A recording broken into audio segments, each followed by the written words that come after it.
My next guest, he's a professional mixed martial artist with a record of 6 wins with 1 loss. He is the Ultimate Fighter season 29 middleweight winner. Please welcome onto the show, Bryan Battle. How you doing, Bryan? I'm doing good. I'm doing good. And I need someone to figure something out for me because on the ESPN app, it has me as 7-1. It counted my fight against Petrosky in the semifinal. I want to know if that actually counts or not. Because I know on Tapology it still has me as 6-1. I'm Yeah, confused. yeah, and I don't know why they count. So what I've seen over the years of watching TUF is they count the semifinal because So it's scheduled to well, be a 3 round fight. that was what, yeah, because it was there.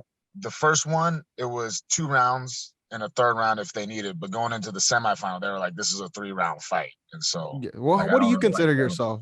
I would consider yourself an Uh, 8-1 I then. consider myself 8-1. Yes, absolutely. Well, the reason why I hear that it just doesn't count because I mean, correct me, but someone told me that they don't pay for those amateur fights. So if it's an amateur fight, they don't have to pay you. They don't have to pay you for Well, that. they're like exhibition matches, which I Yeah, was fine with. Like I was totally cool with. Like yeah. it was just it's something where if I am 7-1, I'd like for it to be across the board 7-1. You know what I'm saying? Is Yeah. I think it's like a weird thing where there's like a different ESPN record versus like a Tapology record, but But that's you not counted really 8-1. 8-1 professional mixed martial artist eight Bryan and Battle here, one, folks. baby. Let's go. 8-1. Let's go, man. And Bryan, I'm saying Ultimate Fighter season 29 winner. I think that's the most important part, right? Ultimate Fighter Yeah. season 29 winner right now. Does that get old right now, man? How's it been with that, man? Dude, I mean, it's really cool, you know what I'm saying? It's sometimes I have to like go back and look at some stuff and like remember that I was actually on the show and that actually happened. I actually won the Ultimate Fighter. Um but the best part about it is the opportunities that it's opened up for me Yeah. as far as my training. And it's really kind of like allowed me to like reignite like a white belt mentality almost, you know what I'm saying? Where Yeah. I'm the low man on the totem pole. So, it's like, I thought I was working hard before, but now it's like with the opportunities available to me now, I can take my training and my preparation to a whole new level. It's awesome. It's really great. Yeah, I remember. You were on the show for anyone that listens to the show here, but you were on the show with your boys. The Team Volk boys here, and we did a little Yes, sir. reunion show and stuff. And we were talking, and you said that once these episodes show or premiere, then you started making more friends, or you started seeing a lot of people trying to be your friend. Has Yeah. that still continued on ever since you won the show? Because at the time we spoke, you hadn't been crowned the Ultimate Fighter champion. Yeah. Well, I mean, I think, I mean, just speaking honestly, I don't think the Ultimate Fighter is as big as it used to be. I mean, I don't know how like Yeah. people in the past felt. So this definitely is way different than how my life used to be. There's still like random people who will walk up to me sometimes at the gas station, but it's not like if I go to an MMA event, I feel like a celebrity. You know what I'm Yeah. saying? Like if there's like a local fight card or like a Naga or something, and I'm coaching like one of the kids or something, I go to that. Then that's when uh it's like that's when I feel it. Like it's like, oh, okay, people know who I am. You know what I'm saying? But yeah, no, if I go to like Walmart or something like that, I'm just like a normal guy. You know what I'm saying? Yeah. So, um, and and that's fine. You know what I'm saying? I didn't get into this. I think it would be annoying if I went everywhere and got recognized everywhere. So, uh, Yeah. so like yes and no, yes and no. Yes, but not as bad as people think it would. Well, the popular one was the whole "we've been doing this for a long time" with the what is it, like the middle school Yeah. picture.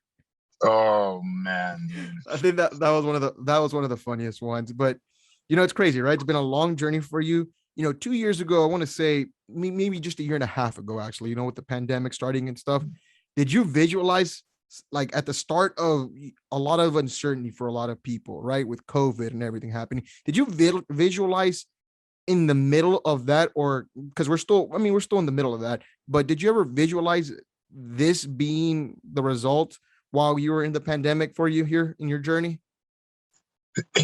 I knew I would be in the UFC Okay. at this point. I firmly believed that. I had no idea, like the Ultimate Fighter, I didn't even know that was a possibility until like a couple months before it all started coming together. But No, yeah, when the pandemic hit, it's funny. I actually had, I think the whole country shut down on March 14th. I had a Yes. fight scheduled for March 21st. I was like actually starting my water cut for this fight. And in my head, me and my teammate, we had this saying where, like training was like our school, you know what I'm saying? This was our college. I had been training for 4 years at that point, or fighting for 4 years, whatever it was. And I was like, this is time to graduate. It's time to graduate to the next level. I feel like I'm ready to make that push. And then the pandemic hit. And at first it was kind of it was a little bit of a buzzkill because the whole Yeah. country was going to shut down. It didn't look like any fights were going to happen. And it was really easy to like start living like a normal life, hanging out with people and drinking beer and hanging out with your buddies. But yeah, man, at the end of the day, me and a couple of my teammates, we had goals, and none of us, we couldn't just sit around. So we just trained our asses off. Like we got together, in secrecy. Like no one knew. I had a key to the gym. We would just get together and train and just work our asses off. And we actually got a lot better during that time. And if it wasn't for that the preparation, the training that I did during that time, I think that helped me get an edge that I didn't have before, over people and whatnot. Was the process long to being able to get cast on the Ultimate Fighter show for you? Man, that was a weird process, man. Mhm. Especially because COVID was still like a thing, and it kept on messing things up. I remember because it was actually, I had a fight for this promotion called B2, and the promoter was like, "Hey, the middleweights are coming back. You should really try to get on that." And I was like, "Okay, well, I'll try," but no one knows who I am. You know what I mean? Yeah. So I sent out the application. I messaged my manager. He was like, "Oh yeah, I think that'd be a great idea." He got two other guys on the show, Petrosky and oh, I'm having a brain fart right now, but he had two. He had three total clients on the show. So shout out to Jason. You know what I'm saying? He's Yeah. hustling out there. Um, and we're supposed to have tryouts in December. And so I was getting ready to do that, and the tryouts were actually the week of my wedding, which was kind of funny. Like, so it was very, like, I went to my wife. I was like, "Hey, babe, I got this amazing opportunity, but I wouldn't be getting back until like the day. Like, it was literally, I would be getting back on the 4th, and we would be getting married on the 5th. So it was a little wild, but it got canceled because of COVID, pushed back. Didn't really hear anything. I'm messaging them. I'm like, "Hey, am I on the show?" They're like, we don't know. Just stay ready. I took Stay another fight ready. in February. Yeah, yeah, like hurry up The and best one. sit still. You know what I mean? I took another fight in February because I felt like another win would kind of solidify my spot on the show and whatnot, and got another win there. And it was still in limbo up until like 2 weeks before they made the announcement. Like, even when we all went out to Vegas, like, it wasn't a lock for me. Like, I was like, "Am I on the show?" And they're like, "Well, we'll see." You know what I'm saying? Come out to Jesus. Vegas. How many You people are know, around? How many people are around you interviewing for this? I have no idea because they kept it. They didn't. Everyone, when we flew in, we all went to our rooms because we were all on lockdown. Of So course. I had no idea how many people were there. I just knew that they were still going to go around and send people home. That's all I knew. You know what I mean? And so when they came in and told me that I was on the show, it was just like, it was great because I was telling them the whole time. I was like, "Dude, all you guys do is let me on the show. I'll take care of the rest." You know what I'm saying? That's all you got to do. Let me on the show, Yeah. and I'll take care of the rest. And they let me on the show, and that's what I did. I took care of the rest. So You, you, yeah, that was you pretty cool. you take care of business. Shout out to your wife, man, for Oh, supporting you in this whole dude, thing. dude, She's the MVP here. she's, dude, she's amazing, man. She's my rock. I tell her all the time, like, I couldn't do this without her, for a fact. Like, I'm a different person since she's come into my life. So yeah, always big shout out to my wife. You know what I mean? No, and congratulations. I mean, yeah, do you have a little one? You have a little one, Yes, correct? yes, sir. Miles Cordell Battle. He is 10 weeks old. He's a whole 15 pounds now. He's a giant little baby, but yeah, no, he's awesome. He's Shout out to awesome. your son, man. It's always good to see. Now you were on the show. You got on the show, right? Crazy experience, right? I mean, at the beginning, cameras all around you. I hate when someone takes a picture of me through the damn phone. I can only imagine being under surveillance 24 hours. I know we spoke about this, but how long did it take for you to just adjust to that kind of lifestyle, man?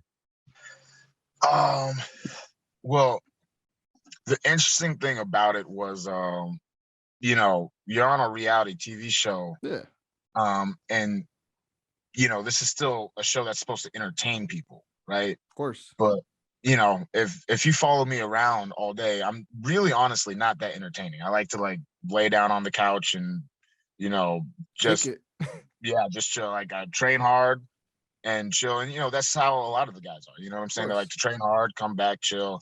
And so there's sometimes where, you know, you kind of have to understand what the production team needs. You know what I'm saying? It's like, okay, you know, we have this great opportunity, you know, let's, you know, let me ask this guy, you know, what, you know, what got him into martial arts, you know what I'm saying? Give him some, you know, something to record. So it was like, sometimes you had to like flip your brain on and like think, okay, what would be something interesting that they could use and like give them something like that. But um, yeah. And then other times you were like, dude, I just want to like sit here and just chill. Like I want to take my Yeah. mic off. I want to just say some like wild stuff to to my boys over here.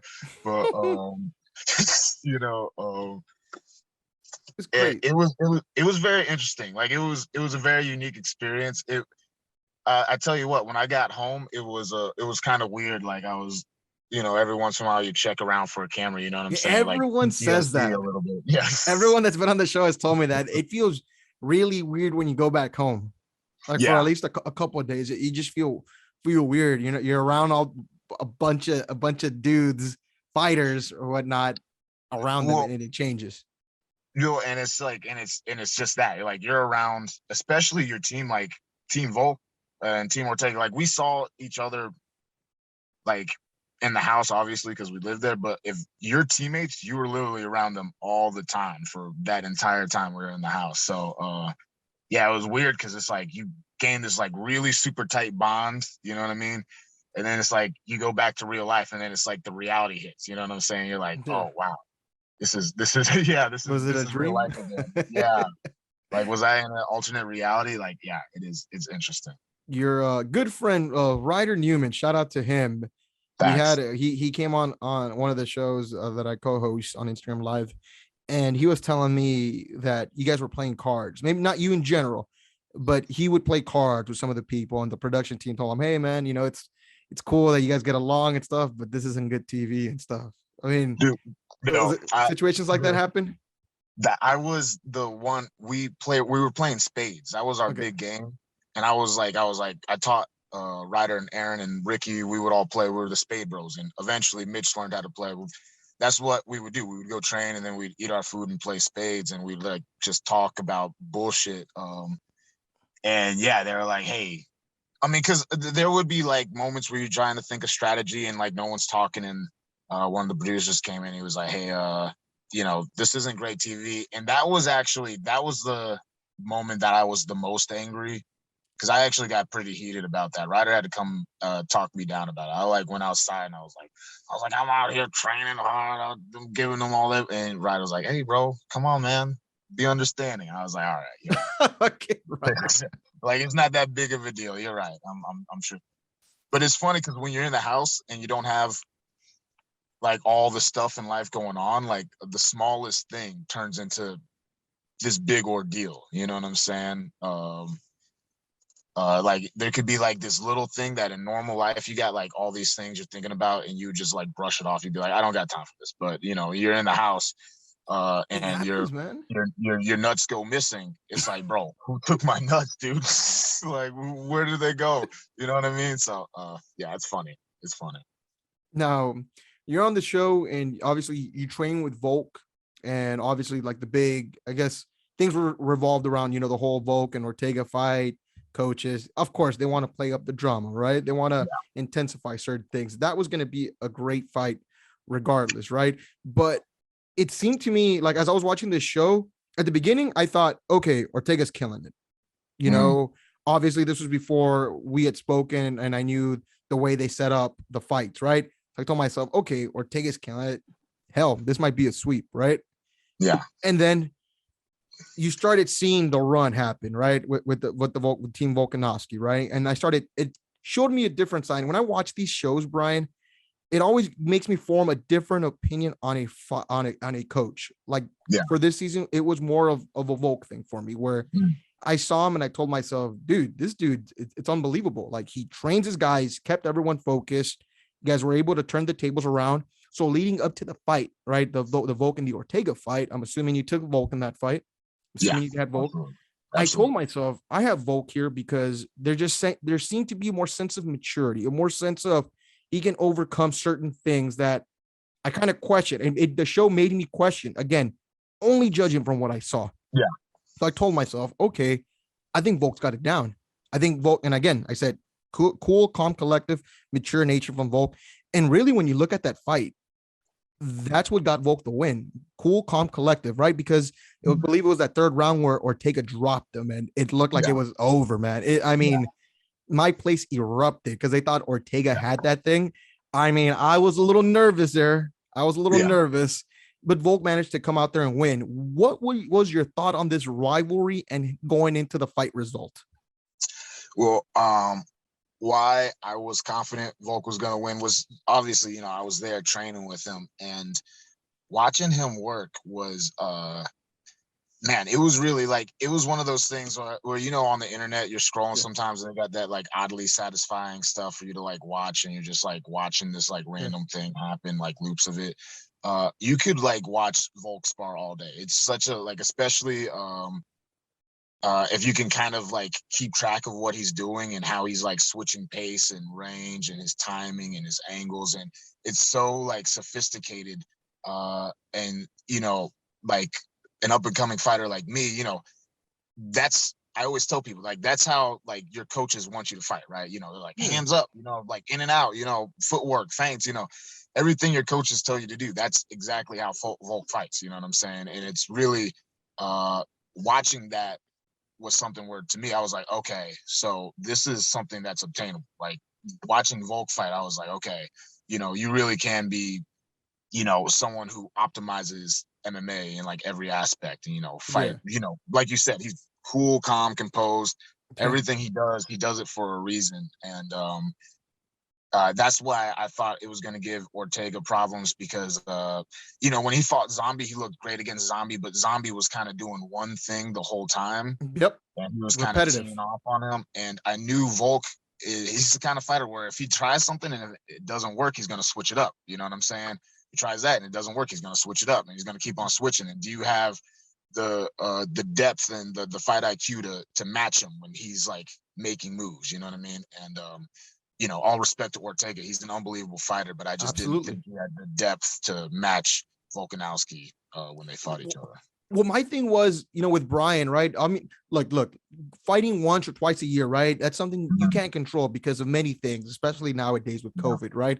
But I thought that one test, like people, and I'm always critical on professional like sports when you're playing a primetime game and people have overreactions because it's the only thing you see. So with Ortega, it was more of a cool. He fought Zombie. That's the only thing you had to go by, and Zombie stayed there. And I thought, I'm not a fighter or anything like that, but Volk, whenever I watch Volk fight, his transitions and his movement just seems so smooth, even when he's been in trouble, like with Max, right? Yeah. It looks like it's not hard. Like he makes it look easy. His movement is so smooth. Like it made me grow in appreciation to see the kind of fighter someone is, like a Volkanovski out there. It's unbelievable. Well, I mean, and there's when you got fighters at the high level, you got fighters who fight off of like instinct and reflex, right? You know what I'm saying? Someone like Volk, he's focused and he's intentional the whole time. So, there are reflexes, there are instincts, but there's also setups, you know what I'm saying? Yeah. There's also, he's trying to draw a certain reflex out of you, you know what I'm saying? Trying to bait you into doing something, So it's Volk is on a different level. He's a different animal. Have you kept up with him since the show? I mean, it's weird with like the time zone thing, and I'm just honestly, I'm just really bad at like keeping up with people, period. You know what I'm saying? And Yeah, I get that. yeah, I've definitely like every time I message him, he messaged me back. I asked him for some advice, on fight camp, what his schedule looks like. Anytime I reach out to him, he reaches back out. So folk, he's still the man, you know what I'm saying? He's awesome. Uh I want to do like a video chat with my baby, but I keep on forgetting to look up the daggum time zone thing. I got to figure out when he's awake. You know what I mean? So, I got you, man. um, yeah. No, no, definitely. Now, going back to the show, the process, the road you had, I think for me, anticipation for a fight was you and Petrosky, right? It was anticipate. It was one of those fights that you just felt the hype going into that fight, and you won, and you managed. You overcame adversity like Volk out there, got things done, and then you were scheduled for the final. You got me on the review show too through the YouTube one. I mean, hey man, but I've been owning up and I've been apologizing for that one. But my boy got me here through Bro. the YouTube one. But Bryan Battle won and did it when a lot of people didn't believe in you, right? You were able to win. So going into the finals again with Tresean, we assumed okay, it's gonna be a hell of a fight. It's happening. The show airs, and then we get this news though that Tresean is out. Did you know that he was gonna be out, or did you just find out when this happened? I figured out the day the episode was airing where Trey fought Gilbert. That was the day my manager called me. He said, "Hey, Trey's out, Gilbert's in." I was like, "Okay, whatever, dude." You know what I mean? It's like, all Jesus. right, all right, as long as there's still a fight, that's all that matters to me. You know what I mean? So, hopefully Trey doesn't get hurt this time. Hopefully he makes it to February 5th. I'm very excited for it. So, we'll see though. Now, I know you wanted that fight, right? No, no, no, no mystery here. Whether I'll talk about critics, right? Critics were like, "Oh, Yeah. okay, well, Tresean would have won had he been there. He wouldn't have won when if the fight would have actually gone down. Injury, whatever. Bryan would have won the injuries, right? Those are critics, right? You though, I know you wanted the fight. Screw the critics, but I know you wanted the fight because I believe you made a comment saying like, oh, maybe there was like some smack talking. Was there any kind of beef on there? I know you made a comment that you really wanted that fight. Of course, no mystery there. But was there any kind of beef, Bryan? There's no real like. It's like Trey is Trey. You know what I'm saying? And Trey is like it's like he's got these weird like passive aggressive like mind games he tries to play, and he wants to be your buddy, but he also says he's gonna knock you out. And Shout out to Ryder Newman for we saw that with him. dude. And yeah, it's like, and shout out to Ryder for being graceful. I would have been like, dude, get away from me, bro. Like, get out of my face right now. You know what I'm saying? But no, I think he's passing out like this Kool-Aid, and everybody's sipping on it right now. It's weird, It's this weird like reality versus perception kind of deal where he's perceived as being this like monster, and on February 5th, I'm saying I'm going out there to expose him. You know what I'm saying? And that's really what I'm just out here to do. I'm really just out here to expose as many people as possible. You know what I mean? Like I said, my training's gone to a whole nother level. My confidence is on a whole nother level, man. I'm just like ready to get into it, man. You know what I'm saying? Ready to get into fighting as much as possible and staying busy and staying active and just getting after it. Was there Starting with Tresean in any February 5th. was there any surprise at the fight that Gilbert gave you at the beginning when you going into the finale because it was such a opponent switch? Nah, not at all. I mean, really, the biggest thing that frustrates me about that was because all right, so a guy's coming in on short notice. Like, what does he got to do? You know what I'm saying? Get Like, after it. especially, I'm known as a guy that like wears people down. You know what I'm saying? So he has to come out hot. You know what I'm saying? If you watch his tape, he does come out hot. When he beat Mike, he came out hot, got his back, choked him out. And so we figured he was going to come out hot. If you watch the first part, I come out aggressive, pushing the pace, and there was a part where he threw a couple punches and they like hit right here. They like hit my shoulder and barely missed. And after that, I was like, okay. I was like, I'm gonna counter these punches. Like I made a conscious decision to stop moving my feet and to like plant and counter. But as I decided to do that, he threw like another 2 punches that I just like didn't anticipate him throwing. I was like, oh shit, you know what I mean? And I overreacted on the slips. He got the takedown, and I was like, okay, well, here we go. You know what I mean? But Yeah. you know what I mean? I was like, well, I deserve this. But the biggest thing in my head was like, don't give him your back. Like that's Yeah, what I knew at absolutely. the time. Like, I mean, everyone talked about how bad it was, but I mean, in reality, to me, I mean, considering that I was in that position, it was a pretty big success because he was in a spot where he was comfortable and he couldn't get what he wanted. You know what I mean? And then, you know, once we got back to the feet, you know, I was like, all right, it's time to get to work. You know what I mean? So I mean, I wasn't surprised. I should have like stayed focused. I shouldn't have gotten like you know, tempted to like stop my feet and start exchanging, you know what I mean? But you know, you live and you learn. Fortunately, I was able to, you know, escape that lesson Yeah. without taking the L, you know what I mean? Yeah, and you were adjusted, you're able to win. You know, it's one of those things where it started off and I was like, oh crap, like what am I about to watch? And but Dude, you know, I figured that's how it happened. That's how it goes. it's Same thing with the dude, the Andre one. first minute. It's Yeah. always the first minute. That's what I tell people. Like amateurs, all of it. It's always the first minute of the fight where everyone's tense. That's when everyone's the most explosive. That's when everyone's the most scary. The first minute. Once you get settled in, that's when the whole fight changes. You know what I mean? Everything that happens in the first minute, if it doesn't carry over past that fight, whoever wins from the second minute on is probably gonna go on to win the fight. Yeah, it was crazy to watch. And you know, again, happy for you. You're able to overcome that. You know, again, big fight though coming up with Tresean Gore. Any message you want to let the audience know, man, about what they can expect from you, Brian Battle? Um, the only thing they can expect from me is the best version of Brian Battle they've seen up to this point. You know what I mean? And you know, just look for me to put on a show. You know what I'm saying? You know, I don't have much to say. You know what I'm saying? Because words don't really convince people of things. You know, I can say whatever I wanted to say, but you know, I'll just go out there and make a statement with my with my 8 limbs. You know what I'm saying? With my weapons, my tools of trade. You know what I mean? Yeah, you're a humble person, and you know, again, you're an honest person. So when it comes to fighting stuff, you handle yourself like a champ. Now, you're not looking past this fight. Of course, it's a big fight, though. Would you consider though a Petrosky rematch here in the UFC? Is that a fight that would entice you in the future? Because I mean, I know Andre would want that fight. I mean, if he wants it, I mean, I don't like. I mean, like, here's what I'm telling you right now. Okay, boss. Um, so this version of Brian right now would finish the version of Brian that went on to the show, Okay. if that puts things in perspective.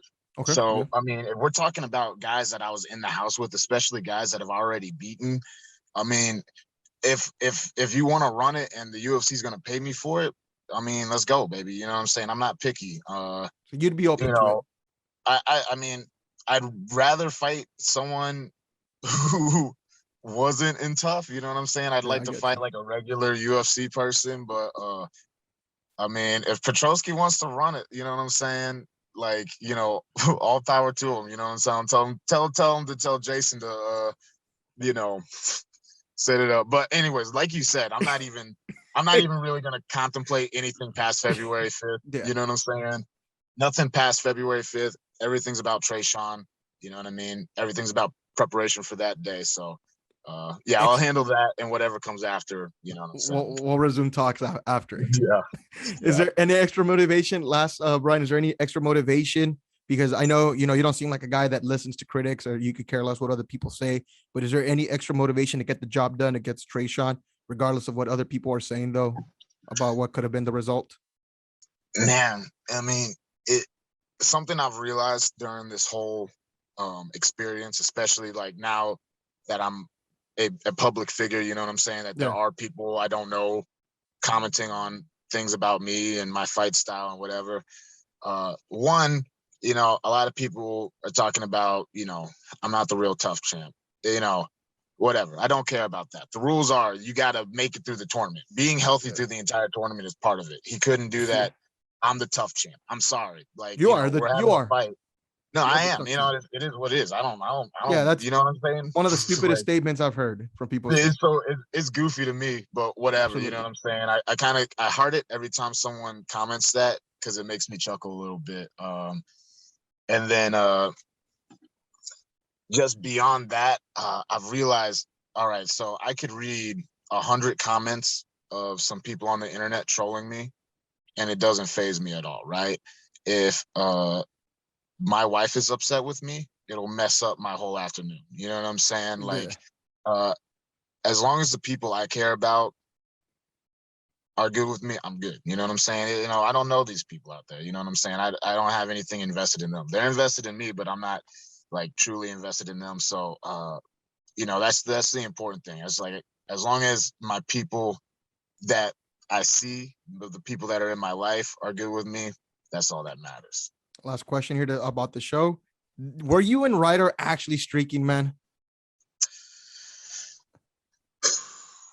Listen, Ryder man. Newman. Listen, man. You have to talk to Ryder Newman about that.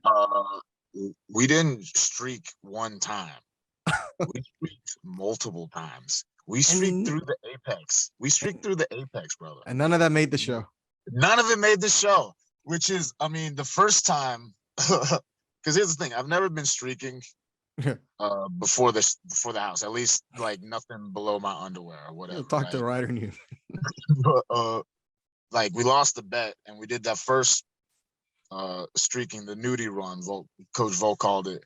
And dude, it was surprisingly liberating. You know what I'm saying? Like, if you've never ran around outside naked, just like give it, like, wait till it's dark outside, everyone's asleep, so that no one's gonna call the cops, and just like, take a lap in your backyard or something like that. You know what I'm saying? Give it a shot. You know what I mean? Yeah, it's crazy that they didn't show that stuff. They didn't show the whole Mitch and Andre thing either on the show. Dude, yeah, because that was a real thing. We were all ready to go to war. That was like, I saw you were there. Dude, I was there. I was ready to fight that night. But that was because that was like one of those things where it was like a little thing, but like we all got riled up about it, and we're all like talking about it, and we're all heated and shit. And it like literally blew over by the next day. But yeah, that night, that was like the closest that there was like some real like team on team tension over, a silly comment. You know what I mean? Yeah. Well, Bryan, I'm glad we got you out of that tough house. I'm happy to see you succeed. Ultimate Fighter season 29 winner. People, anyone saying that you may be a troll, come on, man. Be smarter than that. Hey, it is what it is. Hey, if that's what they think, let them think it, baby. You know what I'm saying? We got better things to do. Yeah. 8-1, professional mixed martial artist, Ultimate Fighter season 29 winner, Bryan Battle here, Poohbear, possibly the best nickname I've ever heard of. Bryan, thank you so much for joining me on the show today. And by the way, Happy New Year, man. Happy New Year to you. Happy New Year to you. Happy holidays. I hope you had a good Christmas. I hope so too, man. I hope you and the fam are good, man. Are you able to eat up some good food, or are you in camp for the fight? It's like I'm sampling it. Like, I'm like, hey, let me just see what that mac and cheese tastes like over there. You know what I'm saying? But favorite side dish? Now, oh yeah. Oh, mac and cheese is just like, man, that's tough. Sweet potato pie, mac and cheese. Yeah, I don't know. Yeah, it's up there. Mac and cheese top tier, especially if my mom makes it. I got you, man. Well, shout out to the Battle family. Thank you so much, Bryan, for taking the time, man. I hope you stay safe out there. To everyone listening out here, I hope you have a great holiday, and thank you for listening and joining us today. I'll catch you later, guys. Goodbye.